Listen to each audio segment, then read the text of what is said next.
Les ambassadeurs de la Norvège et du Royaume des Pays-Bas ont effectué une visite dans les installations agro-industrielles du président Moïse Katumbi Chapwe. C'était le mercredi 26 janvier 2022, dont voici le temps fort. L'ambassadeur de la Norvège, Jon Hag, celui du Royaume des Pays-Bas, Jolk Opewol, accompagnés de leurs conseillers, étaient ce mercredi 26 janvier 2022 les hôtes du président Moïse Katumbi qui les conduit dans le fleuve de verdure des plantations de maïs de la ferme Futuka où malgré les rares pluies, les plantes poursuivent leur cours de croissance.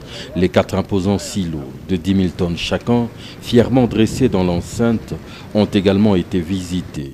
3 autres de la même capacité y sont en construction. D'ici partent 200 tonnes de maïs quotidiennement vers la minoterie. Ils ont également découvert l'imposant élevage de bovins traités dans l'attente de prendre la direction de l'abattoir industriel Pimpant Neuf, érigé dans l'enceinte de la ferme Futuka, également visité par les diplomates.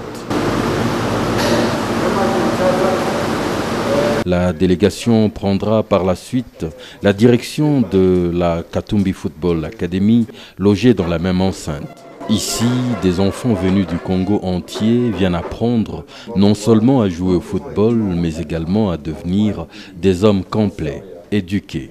Ils vont à l'école où ils suivent un cursus complet.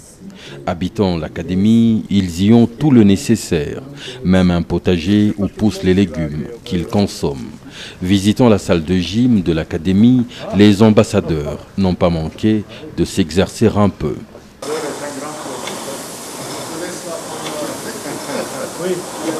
La salle de projection de l'académie a particulièrement retenu leur attention avant qu'ils n'assistent à une séance d'entraînement. De moins de 15 ans, on a rappelé toutes les coupes, on est revenu avec.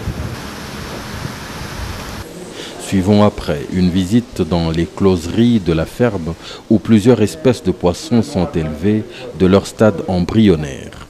La palmeraie. Les étangs de la ferme seront l'étape qui a précédé une visite minutieuse de la minoterie Machamba qui dévoilera la complexité de sa sophistication aux hôtes du président Katumbi. Mais hélas, toute cette merveille qui profite à la population est jusqu'à ce jour privée d'électricité normale et fonctionne par groupe électrogène, en dépit d'une imposante cabine bourrée de transformateurs de puissance qui pourraient, au-delà de la minoterie, servir à la population environnante. Les ambassadeurs s'expriment, en commençant par Jon Hag, celui de la Norvège, puis celui du Royaume des Pays-Bas, Jolk Opewol. Ici, avec les possibilités et le potentiel qu'on voit dans ce pays, il faut ajouter des visions et des capacités, disons, d'organiser, de coordonner, de contribuer à la croissance économique. Je pense qu'il y a beaucoup de modèles dans lesquels on peut s'inspirer et ça c'est parmi les modèles 1 que je pense que c'est un bon modèle d'efficacité, de productivité et d'avoir une production qui alimente la population, hein, parce que ce qu'on voit ici, c'est quand même la nourriture le plus important pour la population du coin. M. Katumbi a montré qu'il est capable ici d'avoir une entreprise et un engagement pour mobiliser le potentiel dans le sens de production qui est admirable, je pense.